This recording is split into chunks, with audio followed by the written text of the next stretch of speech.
Yamaha introduced the new 2015 R1 earlier this year. If you remember, it's cutting edge, it's brand new, it's sporty, it's everything a rider could ever want. But if you're not an experienced rider or an L plater, you might actually need something else. Well, Yamaha also, apart from this bike, brought out the new R3.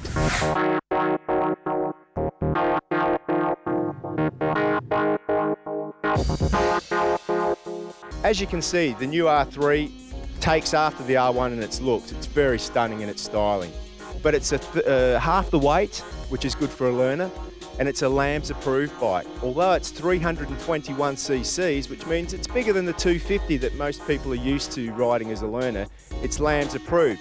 LAMS approval means that it's horsepower capped to make it safer on the road to meet ADR rules.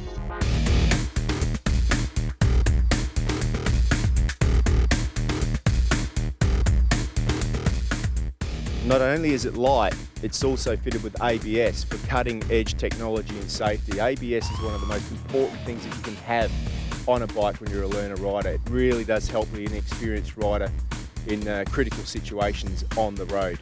Definitely a positive for the R3. Other aspects that I like about this thing is its slimness. It's got quite a low seat height as well, which means it's quite easy to push around. And because of its lightness, it's easy to get on and off and put on the side stand.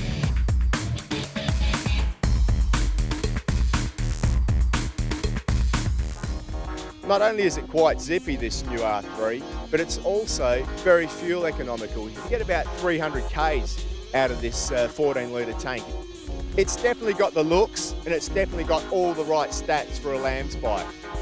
Let's get it out on the track and see how it rates in the fun factor. Right, let's get this show on the road.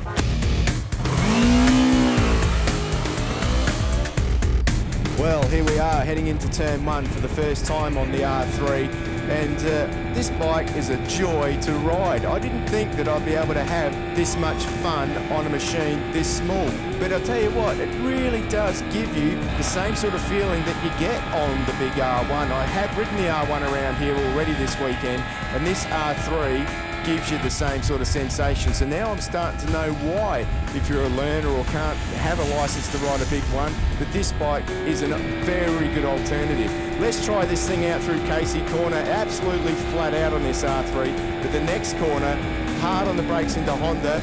Yep, it's got good brakes as well. That ABS just kicking in a little bit there. Through the corner we go. Surprisingly, it has got skinny tyres as well, as you would expect on a small bike, but they are quite grippy. I can get my knee on the ground on this thing. Siberia corner, here we go. Blind left-hander, third gear through there. Got to tuck in a little bit on this R3 and then into the hay shed. This is one of the fastest corners on this circuit, although I'm not going to have too much trouble on this thing because it handles beautifully as well. And then again we head up to the left-hander and over the hill. A little bit of a wobble there, but all under control. And the tyre's nice and warm now. Just skimming my knee on the deck and down the hill and hard on the brakes into Swans corner. Just a couple of corners to go now, but these are the most important corners of this racetrack, and I guess we're going to see that later today. Through turn 11 here and turn 12, we're going to see a lot of races won and lost through these corners. But I'll tell you what, this is my favourite corner of Phillip Island. As you head through here, absolutely flat out on this little R3, tucked in under the screen. Away we go, down onto that Wayne Gardner straight and over that start-finish line, which so many famous people have seen before. What a fantastic lap on this R3. I've really enjoyed my lap on it, and I'll tell you what, I might just sneak in one more lap.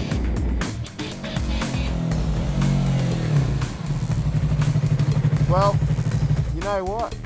This thing's good as a learner bike on the road, but if you are a learner and you want to come to the track, it's more than capable of doing that. It handles fantastic on the track as well. And this R3, a beautiful little bike.